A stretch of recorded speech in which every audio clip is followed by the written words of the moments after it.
Prótese de silicone, prótese de mama, pode causar câncer? Sim, pode causar em casos raros. Então, esse câncer é chamado linfoma anaplásico de células grandes, ou em inglês PIA-LCL. Como saber que a prótese de mama causa câncer? Então, é importante saber que não é um câncer de mama, não é um câncer do tecido mamário, é um câncer de célula, da célula T, do sistema imunológico. Então, normalmente a mama fica dura, fica inchada, fica vermelha, tem sintomas e sinais, mas o diagnóstico é feito aspirando o líquido. Então, linfoma anaplásico de células grandes produz um líquido e através dessa punção guiada por ultrassom, então tem que fazer ultrassom, que é feito a análise desse líquido. Esse líquido é levado para uma análise de imunistoquímica, então uma análise específica. Então é visto nessa análise CD30 e LK. São então esses parâmetros que são avaliados nessa análise. Feito o diagnóstico, então aí passa ao tratamento. Então uma vez feito o diagnóstico, e tem que ser feito o diagnóstico, passa o tratamento. Então o tratamento é a capsulectomia total. Então, nesse caso, o termo explante em bloco é aplicado. Tem que tirar a prótese e a cápsula em sua totalidade.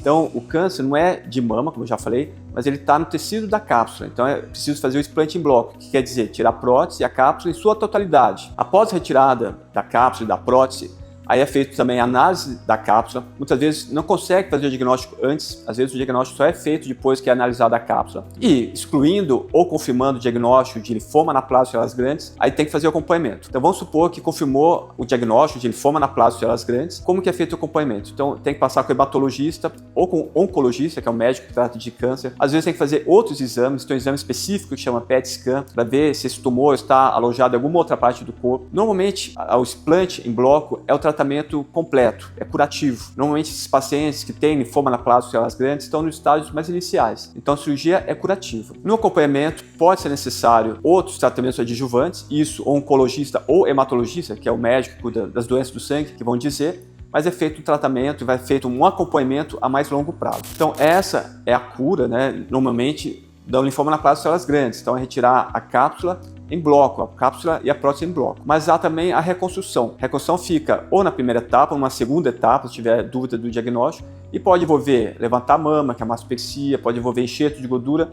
Isso é tratado caso a caso. Nesse vídeo a gente falou sobre o câncer relacionado à prótese de silicone da mama. Realmente há, é chamado linfoma anaplásico de células grandes. Não é um câncer de tecido mamário, é um câncer das células T, uma célula do sistema imunológico, cujo tratamento é o explante em bloco, que é a retirada da cápsula em sua totalidade, de forma em bloco. Muitos pacientes me perguntam se há como saber se vai ter esse câncer, esse linfoma anaplásico de células grandes, se as pacientes têm predisposição.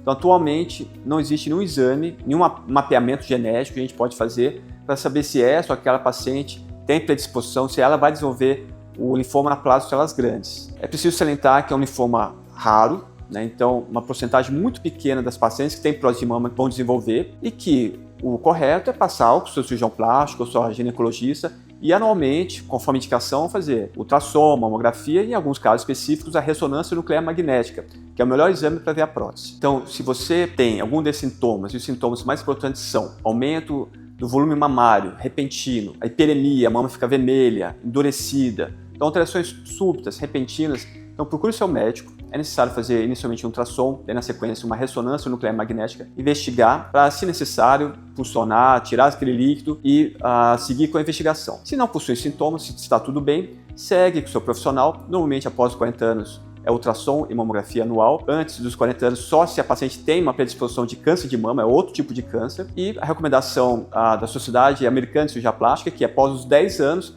fazer a ressonância nuclear magnética, independente da sua idade, a cada 2 a 3 anos. Espero que tenha gostado desse conteúdo. Até o próximo vídeo.